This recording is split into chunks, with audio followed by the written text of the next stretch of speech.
1260 KDUZ News, I'm Mark Wodarczyk. Two American hikers who have been detained in Iran for more than 2 years have now been freed. ABC's Tom Rivers has more from the foreign desk. According to Iranian state TV, Shane Bauer and Josh Fatal have been released on bail. They're out of prison and are free. The two were handed over to the Swiss embassy, which represents U.S. interests in Iran. Swiss diplomats will now guide them through the channels until they board a plane and fly out of the country. Shane Bauer and Josh Fatal were arrested along the Iraq-Iranian border in July 2009 and last month were sentenced to 8 years each in prison after being convicted of spying. A third American arrested with them, Sarah Shord, was freed on bail last year. Authorities say a hiker tipped them off to a large marijuana growing operation in a western Minnesota state park. They say the plants hidden at Maplewood State Park near Pelican Rapids were tagged with such names as Voodoo, Poison, and Blue Skunk.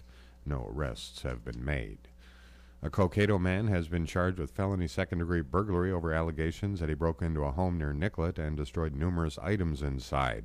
27-year-old Gregory Allen Scheel was found on the roof of another home the same evening and was taken into custody.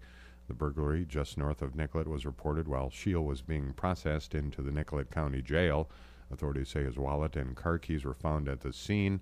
A woman was also found passed out in a nearby ditch. She reportedly told authorities that she and Scheel had smoked an unknown substance in Gaylord earlier that day, but later got into a car accident and Scheel had left to get help. She was able to identify the keys found in the vandalized home as belonging to him. If convicted, Scheel faces up to 10 years in prison. His next court appearance Tuesday. A Chaska man has been sentenced to 90 days in jail and 5 years probation for assaulting a New Ulm man in his home last January. 38-year-old Mark R. Wilcox was convicted Monday of third-degree burglary and assault. Theft, disorderly conduct, and possession of drug paraphernalia charges were dismissed. Wilcox initially told police that he entered the residence to collect a debt and was assaulted. A man at the home was found to have significant injuries to his face, and Wilcox appeared intoxicated. He was taken to the New Ulm Medical Center for evaluation. While there, he threatened police officers and hospital staff and attempted to escape. He was then taken to detox. As part of his sentence, Wilcox was also ordered to pay over $1,000 in fines and complete a chemical dependency treatment program. A half-inch of rain over the next couple of days expected to keep a large forest fire from spreading in northeastern Minnesota. Authorities say the blaze in the Boundary Waters Canoe Area Wilderness is 30% contained. Scam artists could soon be trying to pawn off flood-damaged vehicles in Minnesota. North Dakota and Iowa experienced serious flooding this year, and the East Coast is still cleaning up from hurricane damage.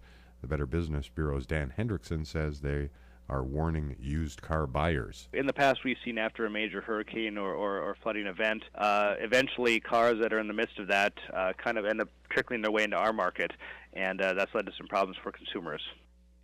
Hendrickson says the best way to determine if a vehicle has flood damage is to see the car report and check the title for a salvage tag. He also advises to watch out for upholstery with mildew, interior rust, or water damage. Leaflets supporting locked-out American Crystal Sugar union workers are showing up between bags of the company's sugar on supermarket shelves in eastern North Dakota and northwestern Minnesota. The leaflets are drawing complaints from some customers. Hugo's operations director Doug Driscoll tells the Grand Forks Herald the leaflets are being placed by union workers and not store employees, and that employees are discarding them when they're found. About 1,300 Crystal factory workers have been locked out since August 1st after the union and management could not agree on a contract. The company is processing sugar beets at plants in North Dakota, Minnesota, and Iowa with replacement workers. The leaflets urge people to support union workers and tell them how to get more information using a smartphone or a computer. Abby Popp reporting. The controversy over unionizing in-home child care providers is ratcheting up at the state capitol. Bill Werner reports. Minnesota Senate Republicans scheduled a hearing later in the week, drawing sharp criticism from Governor Dayton, who said he hasn't decided what to do about the issue.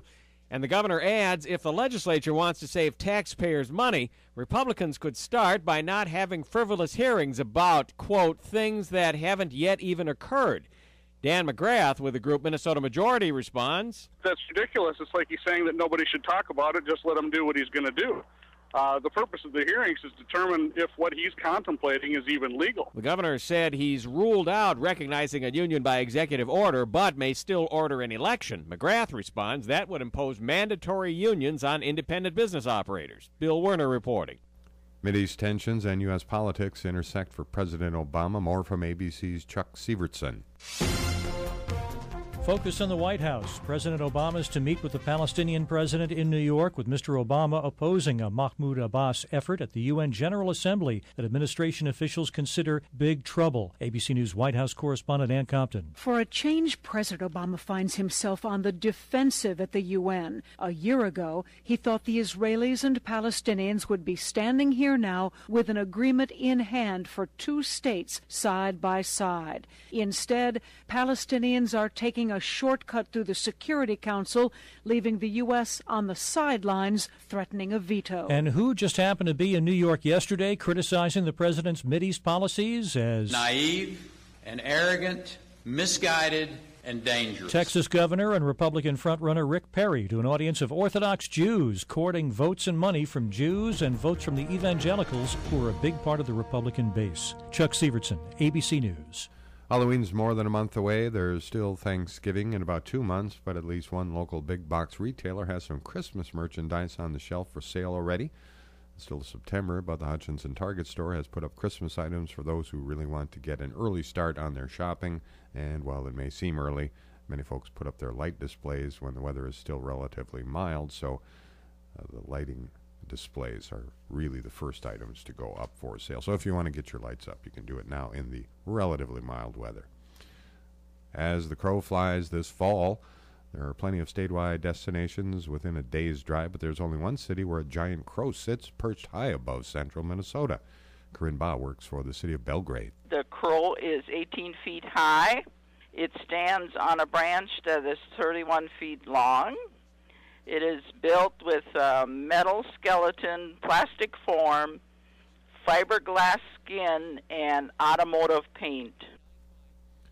The Black Crow of Belgrade was erected in 1988 with a small museum tucked away within its base. The surrounding park includes flags from the 50 states plus several European nations. Lynx fans have something to the crow about, as does the team. The Lynx beat the San Antonio Silver Stars 85-67 last night for the first playoff series victory in franchise history.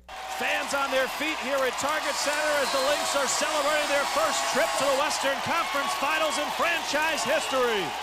They take Game 3 against the San Antonio Silver Stars 85-67, and they advance to play Phoenix here at Target Center Thursday night. Ellen Horton with the call on Lynx Radio. Simone Augusta scored 22 points, and Rebecca Brunson added 15 for the Lynx. Nothing to crow about for the Twins. Mike Karp had 5 hits, and the Seattle Mariners beat the Twins 5-4 to send the Twins to their 10th straight loss. Sean Markham threw 8 strong